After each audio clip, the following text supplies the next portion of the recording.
This interview is being tape recorded. My name is Paul Maliri and this is X Job Downloaded, and today I'm going to interview Paul Andrews. Now, Paul is a former Essex police officer and now works for Colchester Borough Council or City Council. I don't know what they are now. When I was a kid, it was a town, and it's grown significantly. But Paul, thanks so much for joining us today. Now, Paul, you joined the police service and you served for 25 years, if I remember rightly. Yeah, about that. Yeah, 25. Where did it all begin for you, though? What is Paul Andrews all about? Where did you come from, and what made you join the police service?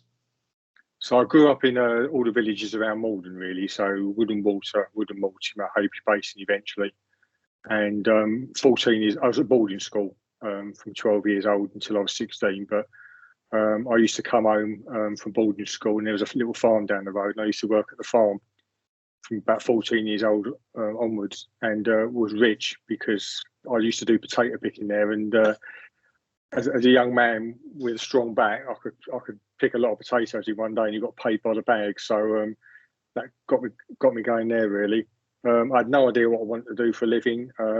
I'd had an accident at school when I was 16 where I basically blew myself up with a gas cylinder.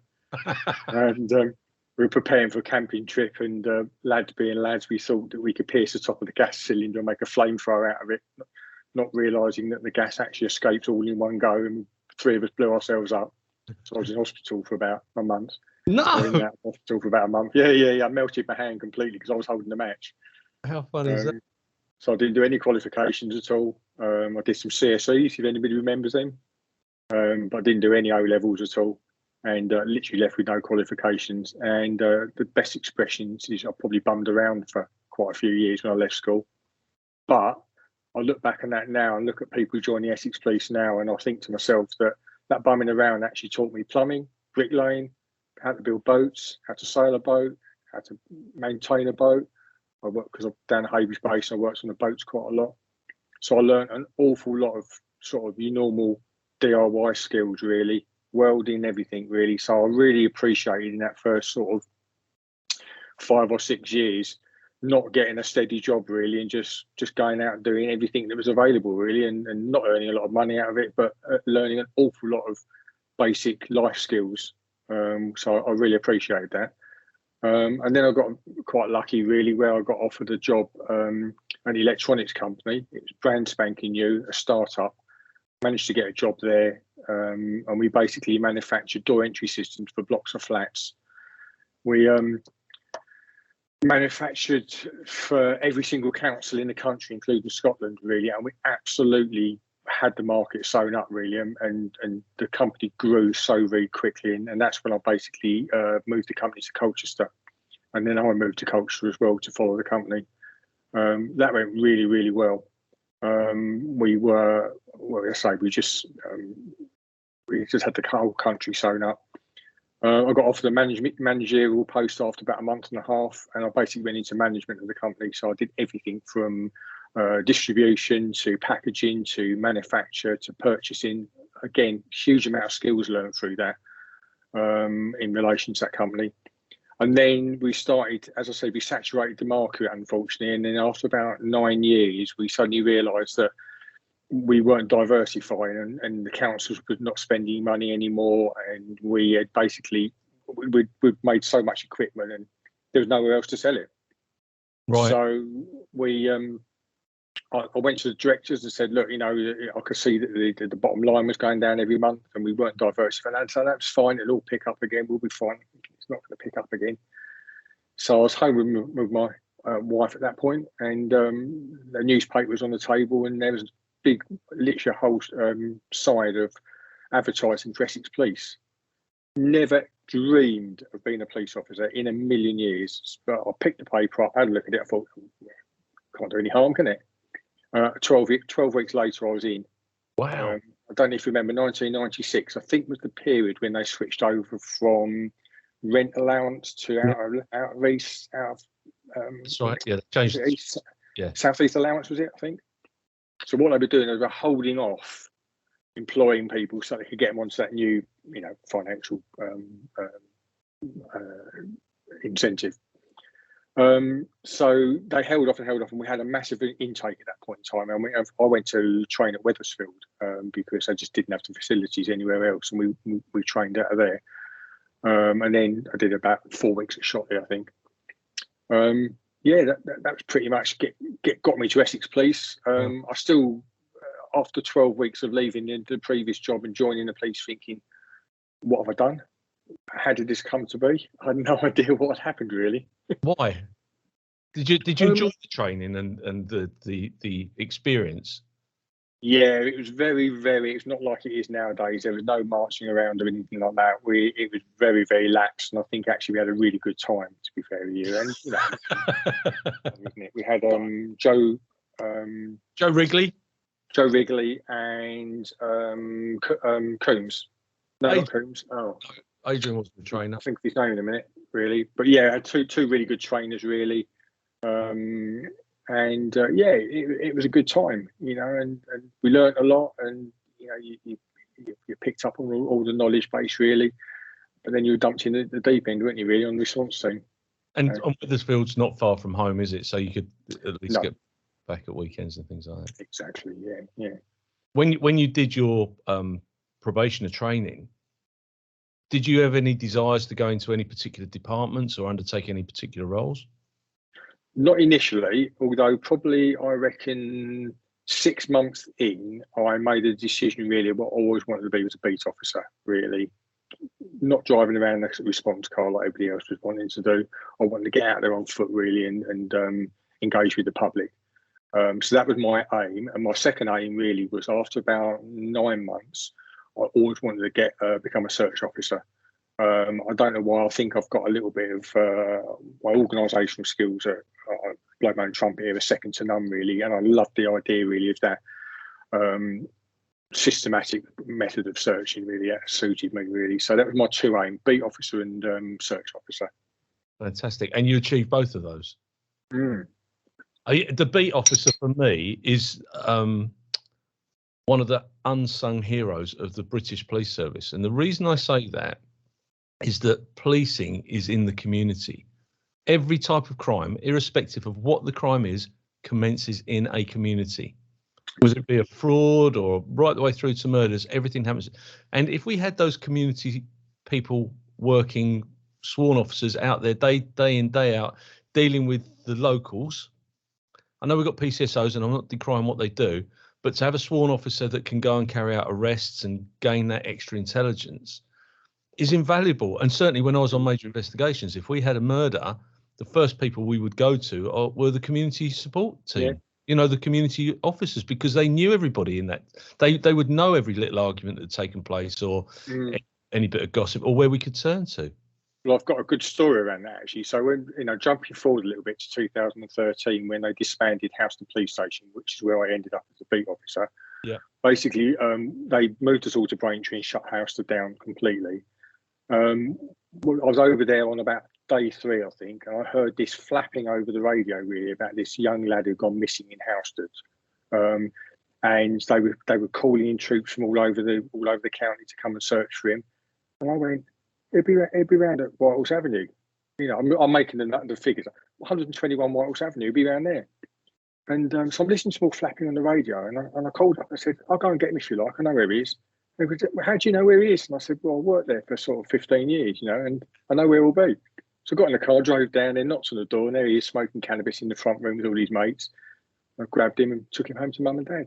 And that's what they lost. They lost all of that knowledge that we had in that area, really, where we knew absolutely everybody that was worth knowing about. We knew where they'd be at any point in time in the day, pretty much on a daily basis, really. And we've lost all of that. That's really frustrating. Yeah, it is frustrating. And as a member of the public, it's frustrating as well. Because we've seen it from both sides. And you're absolutely right. I think what has happened in time is that people that wanted to get promoted changed things. And by change, they looked at you and they'd say, "Oh, do you know what? He hasn't had as many detections out there, or there haven't been as many calls in Halstead." But they didn't think, well, there's only 2 people working Halstead, or 3, or whatever it was. It was relative. You could get on with your community stuff. And now it costs them more money to send people there and back because they're going from Braintree all the time. There's no physical cover. Yeah, and when you talk about detections, and counting arrests, quite often because we knew everybody, we knew if it was Joe Bloggs and he was wanted for a theft from a shop and everything, yeah, it'd be go and nick him. No, I'm not going to go and nick him. So you go around there and say, hello, Mum. Joe's been stealing from the shop again. Can you bring him in an hour's time? We'll have an interview down at the police station, really. And he'd be in and out, or he'd admit all his offences, and he'd be gone. Why drag him over to Braintree for 4 hours and sit in custody for that? He didn't need to do it, really. So we done it on a regular basis. But you knew the person, so you knew who you could get away with for doing that, and you knew who you actually had to bring in, and get them off the street.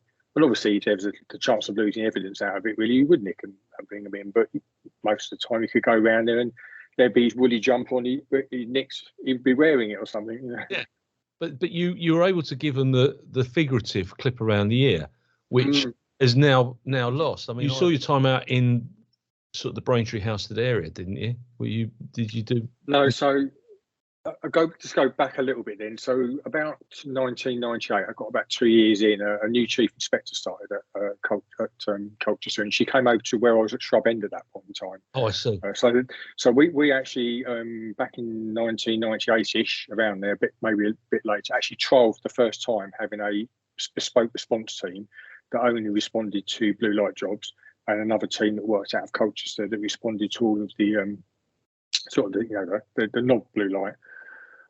Which worked quite well, but there was occasions when there weren't any blue light jobs coming in. But what we do is we pick up a speed camera and we go out there and do a few speed traps and things. And this chief inspector came over and she said, "Paul, what do you want to do? What's your career?" I said, "All I want to do is I want to become a search officer."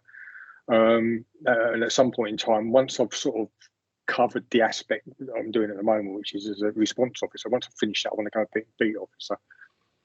So she said, "Well, there's a search course coming up soon. Do you want to get on it?" I said, "Absolutely, yeah." So she put me forward for it, and I got that search course.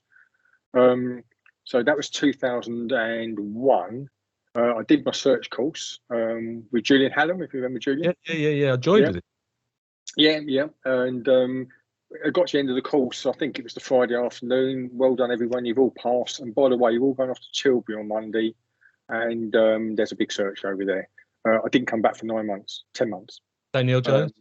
Danielle Jones, yeah. So basically, we spent 10 months over there, and we basically searched the entire fly tipping capital of the planet, which is Thurrock, really. And they were doing it in front of us. We were searching along, and they'd come up with a transit van and emptied the transit van on the side of the road. Yeah. It was one thing I remember about it, being fly tipping everywhere. So 10 months over there. And we loved it, absolutely loved it, really. We had a purpose, really, to find that young lady. And we were obviously very much involved. Yeah, it was probably the last of them jobs, really, where they threw everything at it, didn't they, really, money-wise, and going through there. I don't know if you were involved in that at all, but it was at Campbell. Yeah. I interviewed him when he first got arrested.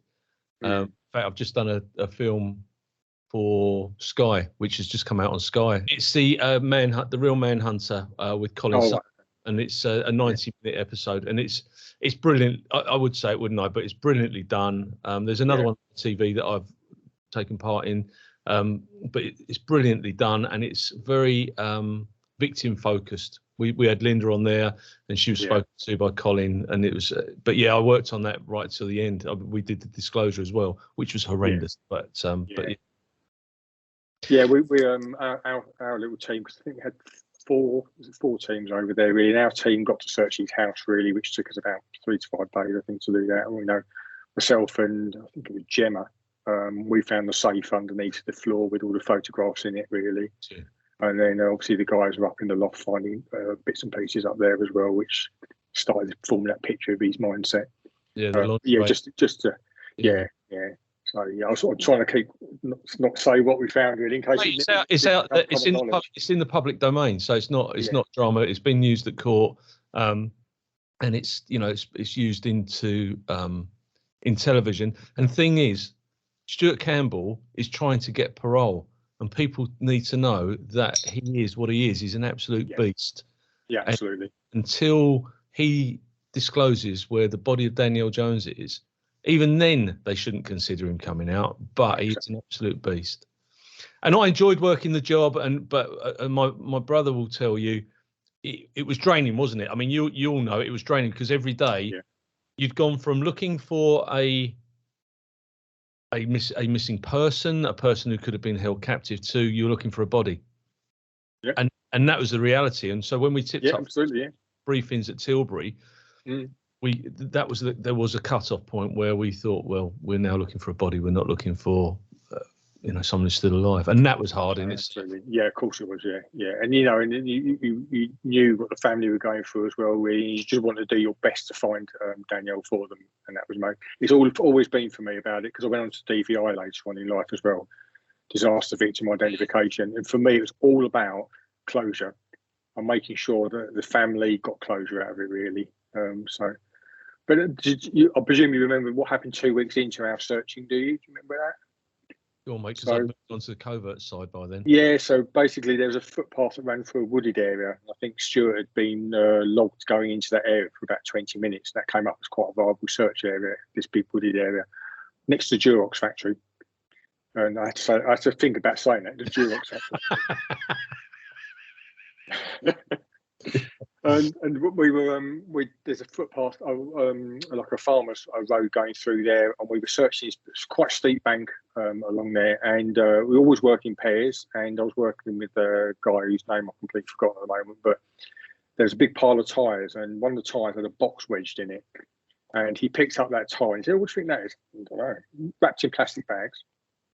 So he popped the box out of there in this plastic bag, and he took the top layer off of it, and cops being cops basically, and having a bit of a laugh, we started playing pass the parcel. Somebody started singing, and you couldn't open the next layer of the box until they stopped singing. So I opened the next layer of the box, and there's still another layer underneath that as well, and I passed it back, and he took the last layer off and got to the actual box that was inside it. And when he opened it up, are we allowed to swear on here at all? Yeah, of course you can. Because the words that came out of it, oh fuck, because we'd just done our search course 2 weeks beforehand, which is all about searching for IEDs, and inside was the most perfect viable IED inside. No, a pipe bomb, the remote control section of an airplane, a model airplane, batteries, expanded polystyrene foam, and as the polystyrene foam had been set, they'd poured lead shot or something similar to that into the polystyrene sponge to act as a shrapnel for it. We had a viable IED in our hands. Everything we'd learned 2 weeks before, which was basically to leave it where you were, to get out of there, basically mark your route out so I could get back in, went completely out of our minds. We literally just left and walked out of there. I then had to phone, I tried to phone Julian, couldn't get hold of him, and I phoned Heather Alston, if you remember Heather. Yeah, lovely, yeah. Also Pulsar. Hi Heather, code word is blah, blah, blah. Yes, Paul, of course it is, yeah. No, honestly Heather, code word, this is for a find of an IED. Yeah, of course it is, Paul. So Heather, we've got an IED, and I explained it. Oh my God, she went. So yeah, we did. And anyway, cut long story short, we got EOD out, who came down. They got the barrow stuck on the hill first of all. Had to call another one out. The second barrow went down there, and I was very lucky to be allowed into the back of the vehicle and watch them doing the disruption of it. I'm watching them pop it. They did do a disruption on it. They fire a cannon of water into it. It blows the electrics apart. Scattered everything everywhere, and then we spent 3 days after that searching for all the component parts of that IED to recover them so they could be rebuilt and put back together again.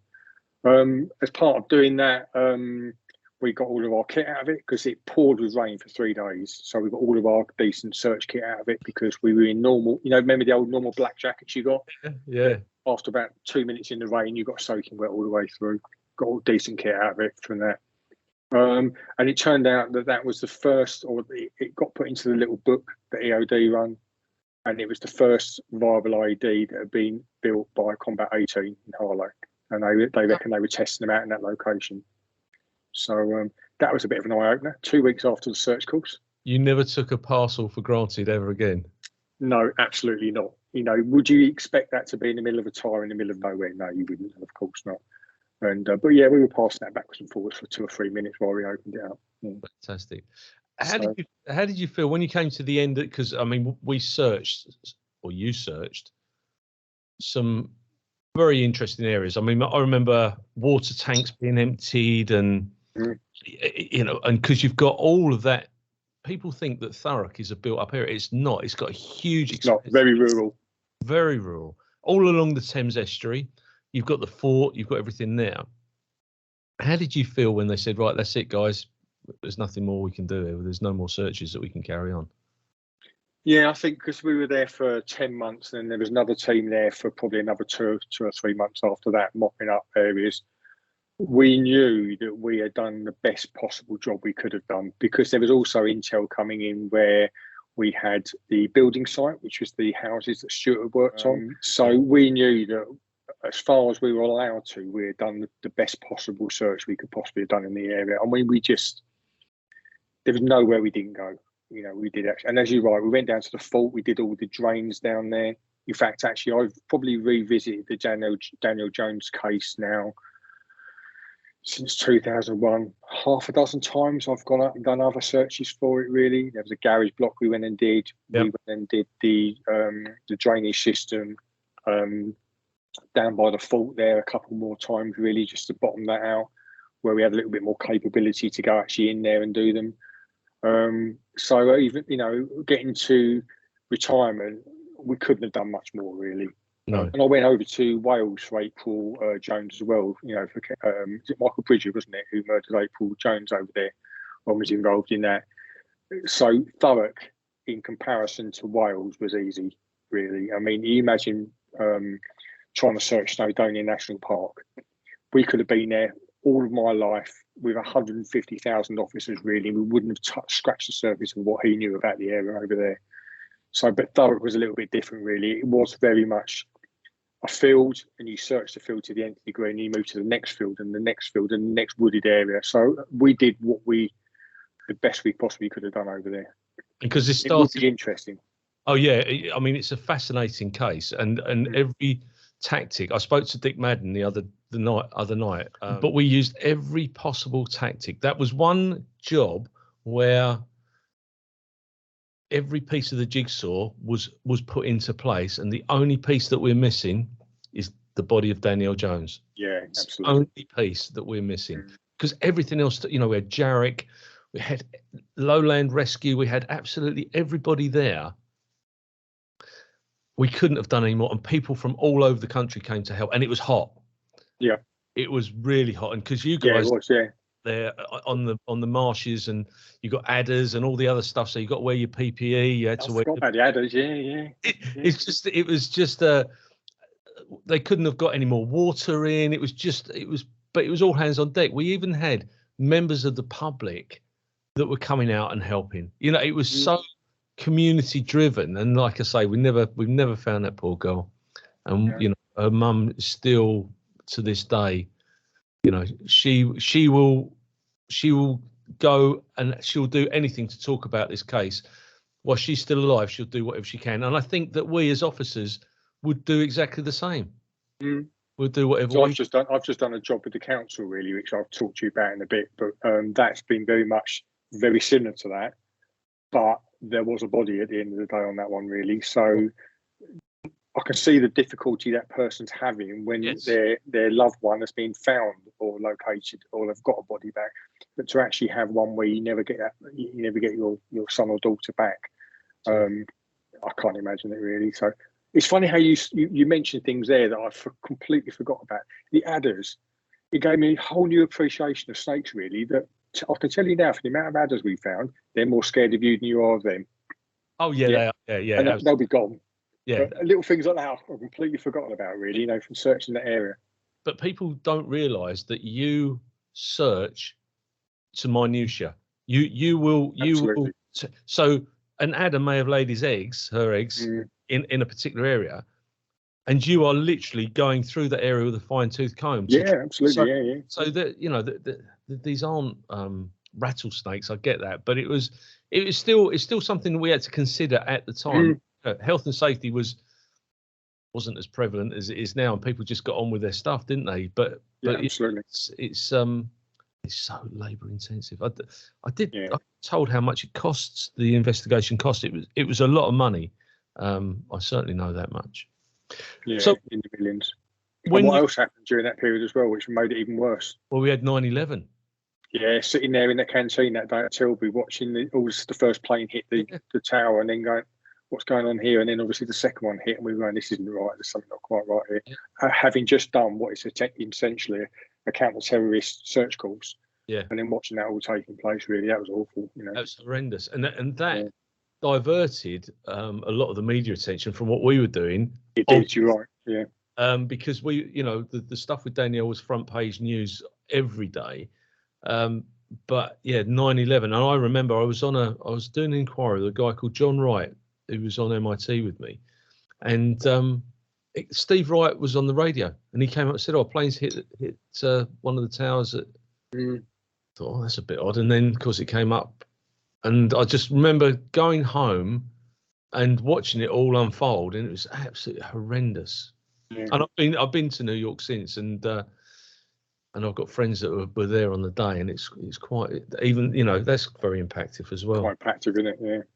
When you talked about going over to Wales, did you do many mutual aid roles as a pulsar? Yeah, loads. Yeah, so I think probably the first big one we did was Commonwealth Games, which we went over to up in Manchester, and that was quite a funny experience, really, because they put us up in, I think is it Salford University campus. It was shut down at the time, and I've got some really good memories of that. The first memory I've got is turning up at the gate, and it was like turning up at a prison, like in America, with the guard tower and the guys up there with like Kalashnikov ready to shoot you. And the guys went, "Oh, where are you from?" "I'm from Essex." "Right, okay, then just a few rules, really. First of all, once you get inside the gate and everything, make sure you show us ID before we let you in any occasion. So don't forget your ID. Second thing is don't go out on your own in the area." So, yeah, don't go out on your own in the area. Yeah, the moment they get a sniff of your police, you probably won't come back here. And thanks for that bit of information. That was really good of you. I've got Bob Kettle. I've got a memory of him in his lime green shorts coming out of his room, just in a pair of lime green shorts. It was quite a good memory, that was. And yeah, just again, that was probably my first experience of a CT job, a defensive CT job, where watching the planning taking place. And that was when I really made the decision that I want to become a police search advisor and actually do the planning side of it, really, because that really sort of fitted in with my mindset. So that was a good time over there, really. We didn't do an awful lot of searching over there, to be fair with you. We were put in as a night term backup. So what would happen is whatever was done during the day, if there was stuff that needed covering that was missed during the day or they couldn't keep up, we would be called in on the night term to go and do some. So I think we only really did one big search there, which was the back stage of the gymnast section. So we didn't do an awful lot of searching over there, but we did see that planning side of it, which I went, I want to do this. This is for me. This is. I've got. Yeah, I went over there for quite some considerable time. Holly and Jessica. I've seen some horrible things in my career. I've seen 5 plane crashes, really, in the aftermath of plane crashes, mainly due to my DVI stroke pulsar role. The picture of Holly and Jessica in their Man United shops is still the one thing I won't look at. Probably the only thing out of my entire career. Yeah, absolutely. That still affects me not affects me badly, but makes me a little bit emotional, really, seeing them 2 girls in that top, really. And yeah, we were very deep inside that, really, because it was one of our teams that basically found the burnt clothing as well, really. So it was very close to our hearts, that was. Yeah, we had people from my office working on that, doing the interviews. Yeah, they interviewed Maxine Carr. But yeah, what a pair of critters they are. I mean, do I believe in the death penalty? I think I do on certain occasions, mate. If I'm really honest with you, that's very controversial. But it was a difficult one, wasn't it? Really, because they were. I think the deaths were an accident. I don't know doubt about it. If you know what I mean. Not they weren't meant to happen, really. I think it just got out of control for them, didn't it? Really, and I think it got out of control for Maxine as well as the partner. Yeah, and it doesn't just detract from what they did. No, absolutely. Yeah. So you go and you become a DVI. I mean, that's a very specialist role, isn't it? Because I know people that have done the DVI role. Nick Bracken was the lead out in Thailand, for instance. And he was went on to be a commander in the Met, Mhm. and it's a very, very difficult but a very rewarding role when you are telling a loved one that there are pieces of the body. We've identified your son, daughter, husband, father, mother, sister. It's very rewarding, but it's very gruesome as well, isn't it? Yeah, it is, and I think I'm of a mindset really that I have never had a problem with death really, and that's going to sound awful, No. but people die. What is the affecting part of that is the fact that why it's happened and why it happens early for some people really, but it's never really bothered me. So at the end of the day, if there's a deceased body, and even if it's been decapitated in some way, that never affected me. It doesn't bother me. The gore side of it has never affected me really. But my mindset is always about, I've done a good job here because I've managed to find that person. I've managed to get them back to their loved ones really. So there's like that, almost that balance really of the gore side of it really, and the fact you actually return them to their loved one. Yeah. So that's always been the positive side of it really. I think that's, luckily for me, that's probably outweighed the other side of it. Well, that's me as well. What we've had to do to get there. Yeah. I mean, you're absolutely right. I'm not worried about dying. It's how I'm going to die. That's the bit that worries. Exactly. Or when. I just don't want it yet. But yeah, I don't. I mean, like you, I spent a long time around mortuaries and dead bodies, and that was part of what we did. And I suppose there is detritus in there because we're talking about it now, and I can still remember every single post-mortem and death that I've been to, and I've been to many dozens and dozens of deaths over the years, of all various. I've been to five air incidents. My daughter's trained to be a pilot at the moment. Oh, you think that would affect me in some way, wouldn't you? But it doesn't. I just think them plane crashes or aircraft crashes, because some of them are microlights and things like that. It was just unfortunate on that day that happened, really. But I don't ever take away from it that I'm worried about my daughter going out in Florida at the moment and flying around an aircraft, and in 9 months' time she'll be flying the Boeing 737 around the world. Is that what she's going to do? Commercial airline pilot? Yeah, commercial airline pilot. Yeah, but so I've got them two sides of that really. I've got the fact I've been through all these air crashes and seen the aftermath of it. You think that would affect me in some way? No, my daughter's out there and going to be a commercial airline pilot, but it doesn't bother me. Wow. Yeah, and it's what will be, won't it? One of my old PCs, Dave Martyr, he now flies to Jet 2. I mean, what a lovely job going on over. Yeah. When you attend a high-profile incident, I don't know about you, but I always found it really weird because you'd step under the barrier, whatever the barrier may look like. You'll have the media, you'll have all the onlookers, and you've got to the furthest point forward to see exactly what's taken place, which is quite a privileged position to be in. When you went to your first air collision or aircraft incident, how did you feel about that? I mean, what was the feelings like as you arrived onto there? The first incident was very close to home because it was the father of a serving police officer. Right. So that for us was, we've got to do the best we possibly can here, really. We always would do anyway, but you know what I mean? There was always that in the background, really, that we've got a problem there. So that was a bit nasty. So I'm not going to talk about that one all. No. Because of who's might be listening. And then I think the second one after that was really a restored aircraft that crashed in Writtle with a pilot on board. That one was probably one I've got the most memories of, really, because of the plane was pretty much intact. Not intact, but you could see it was a real plane. It wasn't smashed to pieces like some of the others I've been to, really. So clearly there was an attempt at a landing there, really, that just didn't quite go according to plan. So that was but that one there was probably the most amount of injuries I've probably seen, really, at one.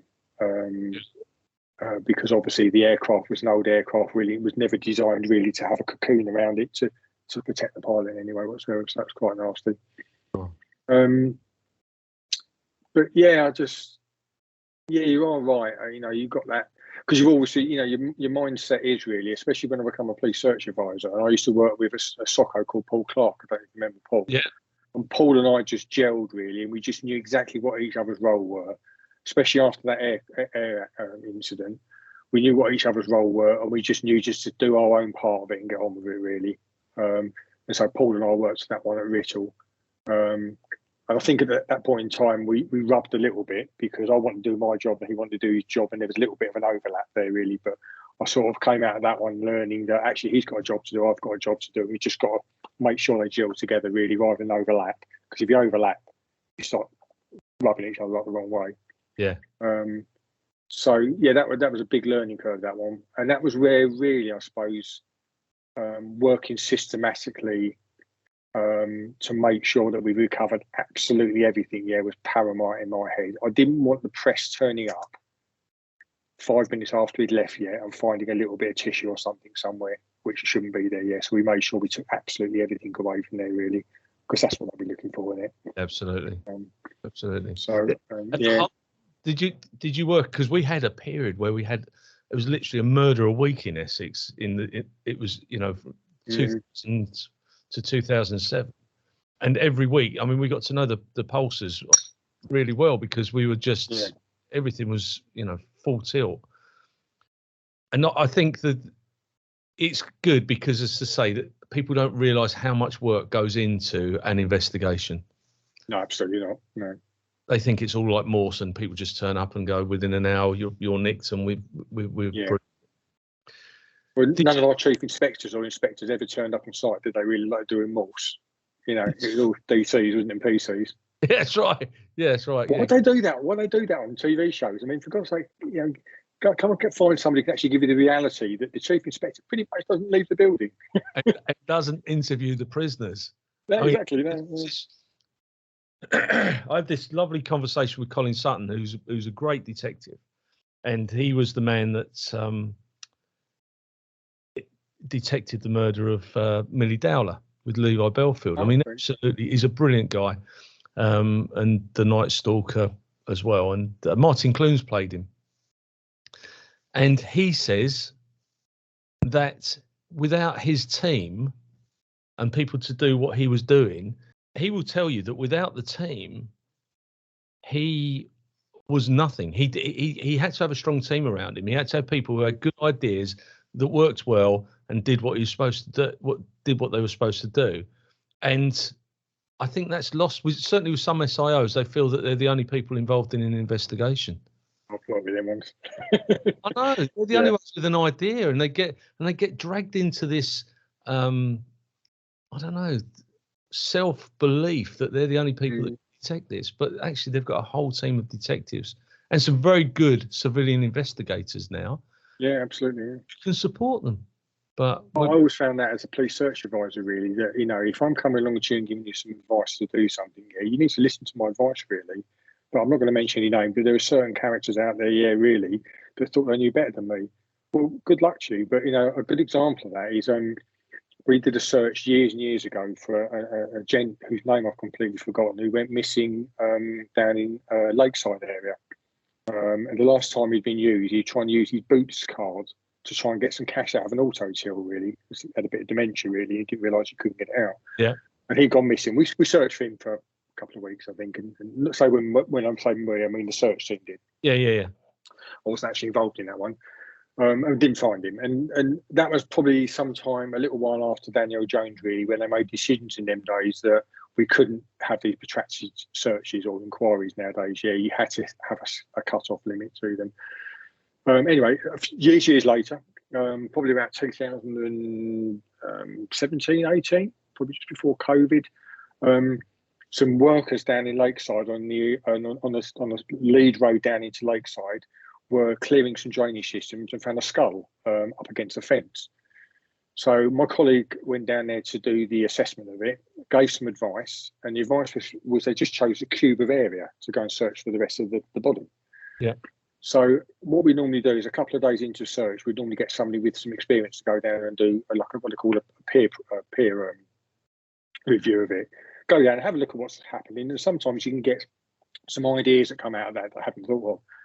And I went down, and I was very lucky that over my career, I visited lots and lots of scientific seminars, really. On one lady, Professor Alexander, I'd written about scavenging and how a body that starts decomposing, how badgers and foxes and everything would interact with that body.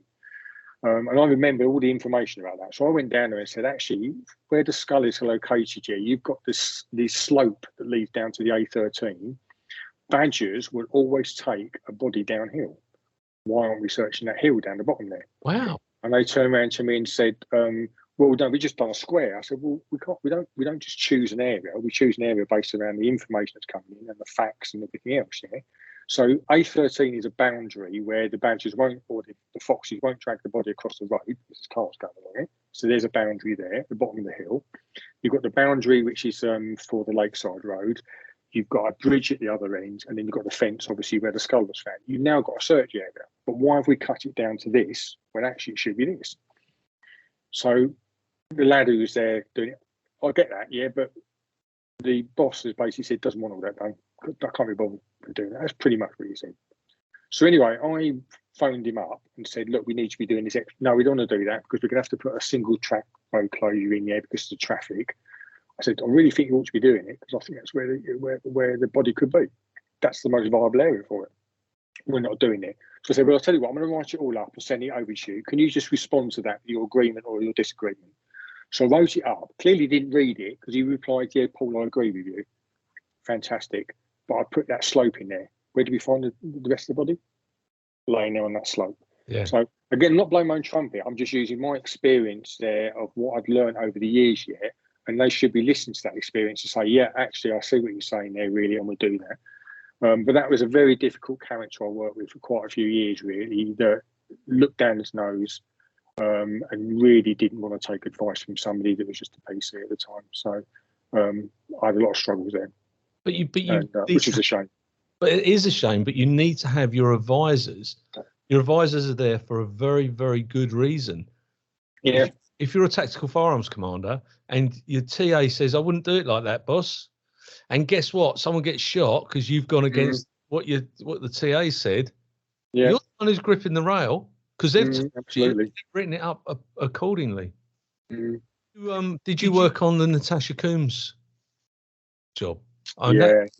Horrendous. I was the FLO on it. Horrendous. Yeah, horrendous job. I went over and did the house search over at Dovercourt. She was in Dovercourt. She was a girl that struck by the train in yeah, that's right. Yeah. Well, the briefing I got given for that when I first picked it up was the fact that they wouldn't be on the railway line. She wouldn't be on the railway line because all the trains have got. Do you remember this? All the trains have got basically a collision avoidance system in front of them. Yeah, an alarm would have gone off in the cab. So I took that down in my notes. I still remember my notes years later having that written in there, that she wouldn't have been hit by a train because of that reason. And it was about 2 days later when we had a briefing and somebody went, there's no such thing as that. We've never had one of them things before. And this person made this thing up, haven't they? Yeah. And that's when we put the helicopter up over the railway line and did that search along there. Because obviously Essex Police would never search railway lines. That would always be delegated down to the BTP search team. And they pulled it. I always remember that little nugget in there. They pulled it short. They pulled it short by about 50 yards. And we didn't find a body for 2 weeks. No, because the BTP would only go so far. They say if you say half a mile, 500 meters, whatever, they wouldn't go any further than that. And she was like 50 meters beyond that, been struck by the train, and all we recovered were body parts. I mean, that was the reality. Yeah. Very, very sad time. I remember that vividly. Getting on the plane, going off on my family holiday. And we'd found her the day before, and I should have been off on holiday on that day, but didn't fly until the Sunday. And the front page of newspapers, you know, her face was all over that. Very, very sad. Did Mum go down there a while later? Yeah, Mum went down there and took her own life in exactly the same spot. Yeah, which made it even worse, didn't it? Really? Yeah, absolutely. I mean, it's terrible, but yeah, I mean, listen, we've worked on some really interesting jobs. When you think about it, they'll go down in the annals of Essex Police history and we've been very lucky because some people will never ever have the opportunity to do the things that we did in those particular investigations. But what is the best one that you ever worked on? I mean, Danielle was probably the most intense, but what's the best one where you found the nugget of evidence that actually solved the crime? Have you got one? I think the IED down at Danielle Jones was probably one of the best ones, in the fact that that's what we train for, and you can be a searcher for 50 years and never find an IED really. So that as a point in time was amazing, really. I think where we've actually found somebody based on the information, because I did my police search advisor course in 2008, and I can tell you now, it's 4 weeks of the hardest course I've ever had to do, really. And I then stayed on for another 2 weeks and did one on missing persons. And again, I've never been an expert on searching for missing persons, but I was the go-to person, because I had such a lengthy career in it, and I had all them little bits and nuggets of information here that I built up. So every time a missing person come in, I'd always be going, have you thought of doing this? Or have you thought about doing that? So I think probably when my information led to finding missing persons, and I can't really remember any specifics, but it happened a few times now, was probably the highlights, really, when I thought, because of my thought process, I'm thinking outside the box. There was a missing person down in Pitsea area. So he was a drug addict, or a user, that for some strange reason the benefits officer decided to give him £1,500 in one lump sum for some reason. Yeah, and you as an ex-detective would realise, that if you see £100 going out every single day, in £20 bits, so £20, he's going out buying £20 bags all day long, isn't he? Really, yeah. And he hemorrhaged that in about 3 days. Anyway, he disappeared. And when we started searching, we actually started finding a trail of his clothing. And we're thinking, this is really weird. And then we started looking at the scientific side of that, really. Somebody on cocaine, if they're using an awful lot, will overheat. And actually, they will start taking the clothing off. So that's the hypothesis that we came up with between us. And then I plotted it all on a map, and I plotted the route of it all. And there was one little area that led over a railway bridge, where there was no protection other than a swing gate, and led into, is it not Tyler Country Park? Tyler Country Park, yeah. Yeah, into there. So we called up and said, we want to search into, I said, I want to search into there, because I've got a feeling he could have gone into that area there. The trail of items led to that area. And the local commander wouldn't let us search, because at that point in time, they were looking for financing to do some what do you call it, not refurbishment, but some boosting that area up for the public, and they didn't want front pages that a person being found deceased in the area. So I luckily pushed that one as hard as I could, and I had a really good SIO working with me. So absolutely good. In fact, actually, what then happened was the SIO and I went to do a wreck in there, and we found him. Oh, and he basically walked. Yeah, he'd walked in there, and he basically ended up in an area of water, and was in there. And then we had to get, because I was water trained as well, we had to get a water team down there to come and recover him out of there. So that was quite a good one, really. And the fact that was pushing that you really should be doing this, because I get this, not gut feeling, but all the intelligence and the information is probably going to be in there, really, and you should be searching it. Just pushing them a little bit. Yeah, absolutely. And you need to sometimes. You need to push them. They do a really good breakfast in there at Tyler Park. We never got that far. Yeah. When you came to the end of your service, were there things that you had left undone that you wish you'd have done within your police service? No, not in a million years. And it got better than that, because I retired in July, and I can't remember if it was February, March. I was just planning we had to do relicensing every year. So 130 people we had to relicense, and we did that all in-house. And I was in the early stages of planning that. And then I got a telephone call from Tasha Keelan, who is in what's the word I use now? Yeah, but the other one, ops plan, there's a regional one where they supply all the resources for regional jobs. Oh, okay. It's called that. So she was working for the Essex lead for that. And I was out on my mountain bike in the middle of nowhere, and my telephone went. I thought it was Tash. I'll answer that one. So I said, "Hello, Paul. Do you want to go to Cornwall?" And I said, sorry. So basically, the pulser down there has got a bit unwell and has had to come off the job, and they want a pulser down there to go and look after one of the sites down there. I said, I don't know. I'm planning this course. I've got everything heading towards retirement. And I want to do this last. So anyway, I phoned my skipper up and said, look, I've been off. Go, mate. Leave it with us. We'll sort the rest of it out. But you go, because that'd be worth doing. So I was down at the G7 conference for about 3 months. Wow. And basically what they do there is they have a second conference area, which is set up duplicate to the original one. So if anything happened to the original conference area, the whole thing can be airlifted, moved to my one, and plonked there, and it will run exactly the same. So they even cook the food at the same time at the second one as they do at the first one. So if it gets airlifted in the middle of lunch, they land and the food's all being cooked there for that as well. Who knew? So I got the second venue, yeah. So that bottomed everything out for me. That was like, I've done it now. You know, I've been invited down to Cornwall for the G7 conference, worked down there. The respect was unbelievable, really. They just knew that I could just get on with it and do it, really. So that was brilliant, really. And that pretty much led me up to the end before I retired. So that was really, really good. Thoroughly enjoyed that. Hard days. Oh, yeah. 18-hour days. And then 2 weeks before we were due to go live, and we were all putting our plans in. At this point, I probably had a 50-page plan of how we were going to do it, really, and search the whole venue. Chief Inspector phoned me up from down in Cornwall, and he said, "I'll just let you know, Paul, I've decided, because of the financial cost of these resources required to do your search, yeah, we're not going to bother doing it." And I went, "I've just spent 2 months on this."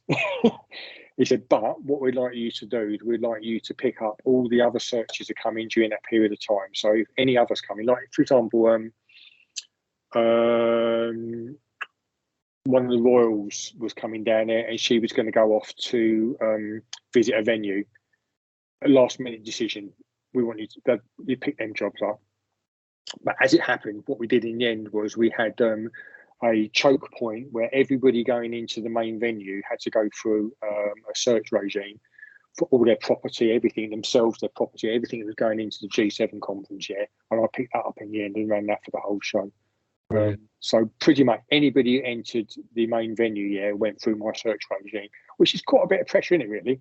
Yeah. If one person gets through with something on them, it's my responsibility, really. So that was quite good. So that was the end of that crowns the end of my career, especially for search, because at that point, from 2013, 2015 onwards, I was in charge of search for the force. You know, I was the lead for it all, and did pretty much everything for it. You handed everything back, though. You know, you've given your warrant card back. You've just, you know, you've had a really nice career, nice police service. How did you feel as you walked out into the sunset? Well, on the last day, they said, "Don't bother coming into work on your last day, really, until later on. Have a lay and come in later." And I called my wife up and I said, "I'm going to go in now." She goes, "No, don't go in now." She goes, "Wait until 2 o'clock because I'm going to come down there or something." No, she didn't tell me she was going. She said, "Don't go until 2 o'clock or 1 o'clock or something." So anyway, eventually I got in the car and I drove down there, and my wife was there. She sneaked in as well, and there was loads and loads and loads of people there, really. Because I was a search officer, I was humbled by the gifts they'd bought me. But because I was a search officer, they hid them all around Boreham. So I had to go and find them all, which was mildly amusing. Brilliant. Really. And then obviously I handed everything in. I handed my laptop, my phone, my warrant card and everything in, really, and shook lots of hands and said goodbye to lots of people, really.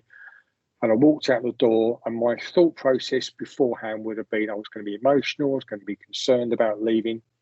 I've never looked back from the moment I walked out the door. I just didn't look back. I don't know why that is.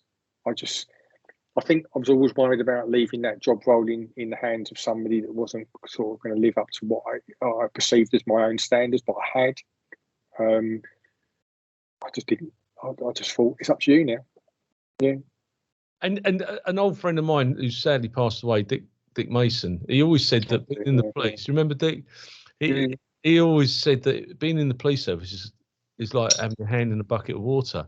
And as soon as you take your hand out of the bucket, when the ripples have gone, most people don't even know your hand's been in it. And that's the police service. Mm. So what did you do then? You had a sabbatical, didn't you? You had some time off. You played a bit guitar, I would imagine, and you did all the stuff that you wanted to do. But then you got bored. Yeah. Well, no, I needed to. We'd already planned to knock the back of the house down and rebuild a nice extension on there, and so I got a mate of mine that came in and gave me a hand with that. And then what I did was I reciprocated that by giving him a hand.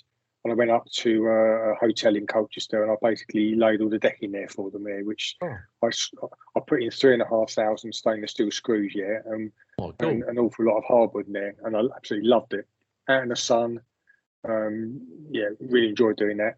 And then summer arrived, or summer was already here, so I thought I'm gonna have summer off. It's going to be great, but the novelty of having all that time to yourself wears off after a while. So I applied for a part-time job with Colchester City Council. A job come up, and I applied for that for 3 days. And this is where it got really, really quite interestingly funny, to be fair with you, because first of all, I had no idea how to write a CV, no idea how to fill an application form in, and every application form you ever see out there, talks about qualifications. And I was like, I haven't got any. I left school with no qualifications or nothing worth mentioning. I've got no certificates since that are viable on the outside world. So I phoned up the HR department at Colchester Council, and I've got to say to you now, they are the best group of people I think I've ever worked with HR-wise. Yeah, they are there to help you, not to hinder you, and everything. I'm not going to mention who has hindered in the past, but certainly Colchester City Council, were brilliant in helping. They just wanted you to do well. Yes. So had a conversation with them, and they said, don't worry about the qualification section. Just leave that blank. Yeah. Just talk about yourself and what you've done in your career. So sell yourself like that, and we won't be bothered about qualifications. So I did. Got a telephone call and got an interview, or through an online system, got an interview. I was sort of told in the background after a little conversation I had that 3 people had got an interview out of 12. So I was quite pleased about that, really. Chose my time slot, went into the interview, and during that interview, basically felt that it had gone quite well.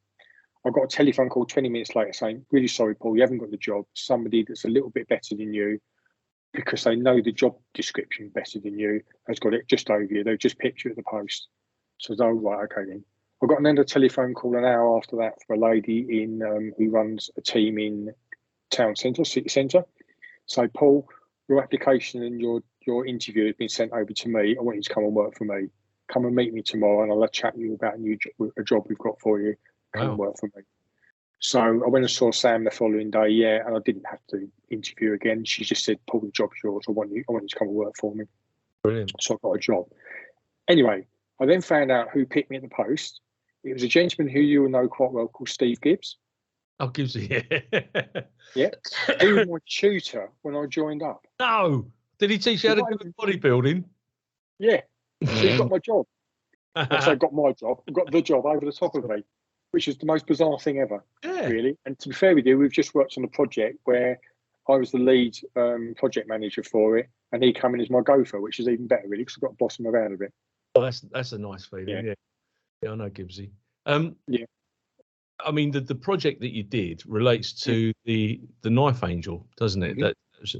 And of course, in our time in the police, in Colchester in particular, there'd been high-profile stabbings, hadn't there? Which big time, yeah.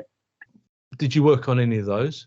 Yeah, so probably the last one I dealt with as a police search advisor in Essex before I went to Cornwall for the G7 conference was a stabbing, basically. It was an American girl that I think she was over at university that was dating an English fella. She didn't want to live in England anymore and decided to go back to America. He didn't want her to go, so basically he murdered her for a stabbing. So that was probably the last job I actually dealt with, really. And I couldn't count the amount of stabbings I've dealt with over the years as a police search advisor. Anyway, really, I couldn't count them. Tell me about the Knife Angel and the implications of having it in the city and the work that had to go on in order to get the Angel there. Yeah, so Sam, who's my manager, or my manager at the time, had always wanted to get the Knife Angel as a sculpture to Colchester because it is magnificent, really.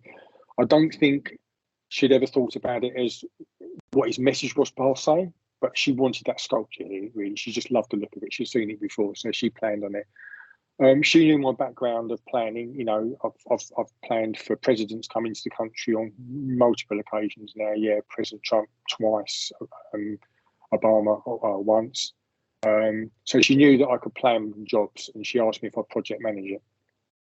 So we had a chat about it, and the only slot available, or the nearest slot available, was for October of this year, and this was in June that she came up with a decision.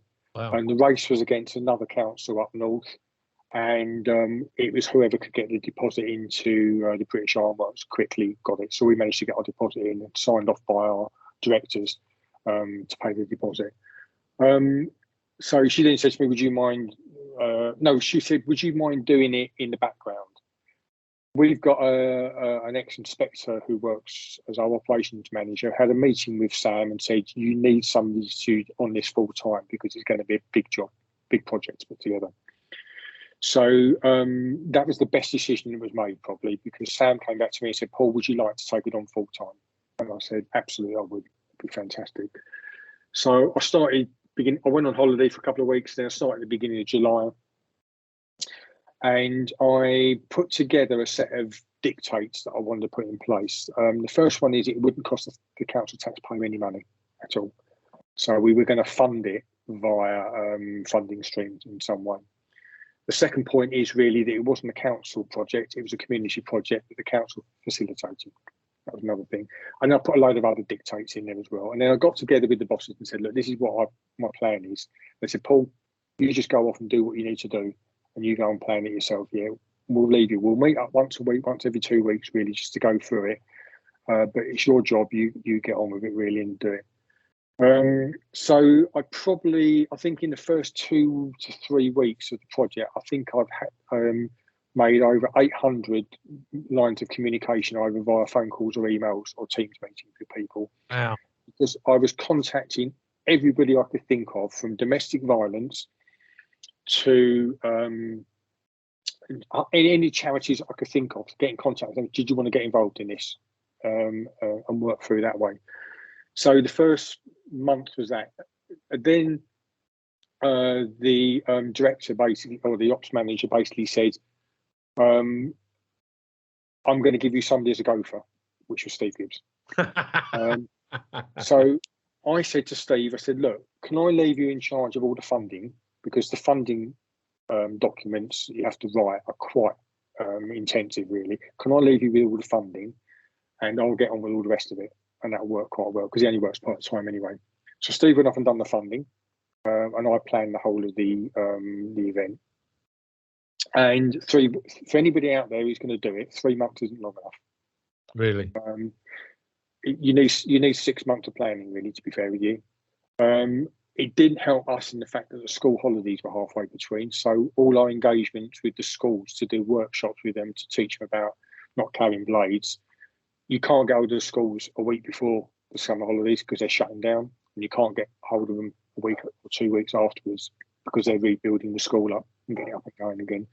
So we lost the whole of the summer holidays and another 3 weeks after that. So that was a battle, really, to get the schools involved. I was very lucky that I was doing a project with Sir Bob Russell in the background. So me and him were on communication terms, and we were chatting about the Knife Angel one day, and he said, you do realise that I had some quite heavy involvement. This leads back to a comment you made earlier on, Paul. But I had some heavy involvement in this years ago with a lady called Anna Olka. So basically what happened, Anne approached Sir Bob as a MP at the time and said the sentencing laws around knife crime were not up to scratch with the gun crime laws that Tony Blair was talking about at the time. So they got together a select committee, and Anne and Sir Bob basically managed to get sentencing laws changed for knife crime back in them days. Wow. So I contacted Anne and said to her what I was doing. She said, this is brilliant, Paul. And she started to work together with me.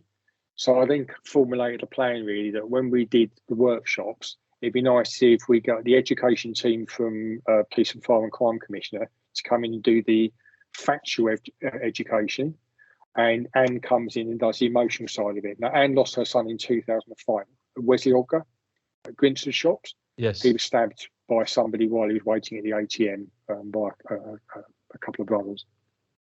So Anne very quickly got involved in basically helping me out with them educational side of it as well, but also her experience.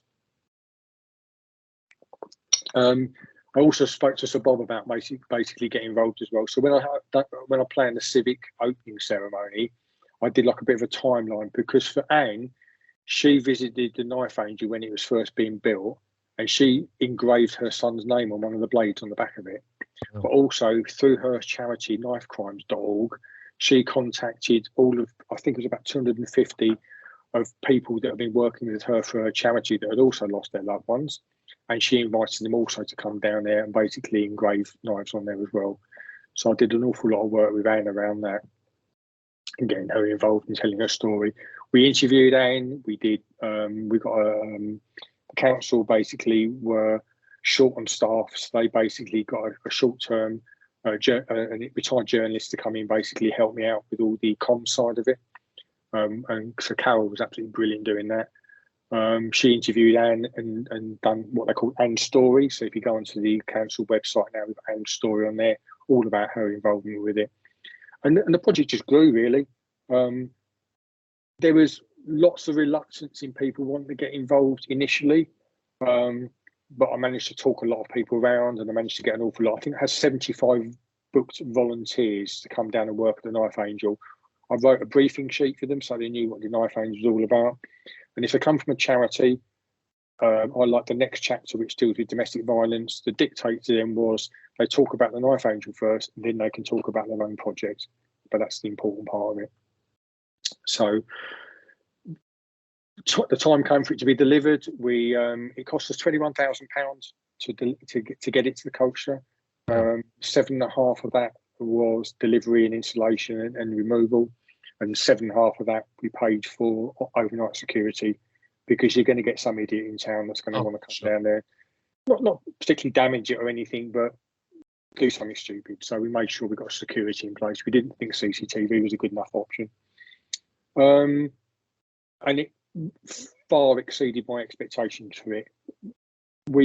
I'd done a sign-on sheet for all the volunteers. Everybody went down there, so each day they'd sign on with them, and they'd basically do a little tally chart of people they'd actively communicated with. Yes, not just people they'd gone up and spoken to, but they'd actively communicated about the message about the Knife Angel, and they kept a little tally chart. That hit 7,000 people in the 4 weeks that we had conversation with, which is, you imagine that's a huge amount of people over that time. It is. Probably visitors-wise, 100,000, I reckon, easily. Word of mouth was the biggest piece of social media. Yeah, as the first week went past, people coming down. My daughter's told me about this. My mum's told me about this. My grandma's told me about this. We have to come and visit. I had a couple come from New Zealand to visit. That's how they told me initially. But what they were actually doing, they were doing Land's End to John O'Groats on push bikes over a 6-week period, visiting monuments around the country. And they did an active diversion to come across to Colchester to see the Knife Angel there on their push bike. Diversion? Yeah. So I mean, they were doing 6 weeks from Land's End to John O'Groats. Yeah. They were doing a wiggly journey up the country, but they did a diversion across to there.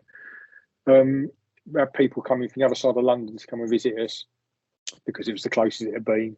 Fantastic. It's a phenomenal success. And I wrote in my final piece for the report I had to write. I wrote a 50-page report at the end of it. And I wrote in the final piece, if one person has got the message during this 4-week period not to carry a knife, then it's been a success, really. So, yeah. That's fantastic, mate. And you should be really proud of your efforts. And you know, thankfully,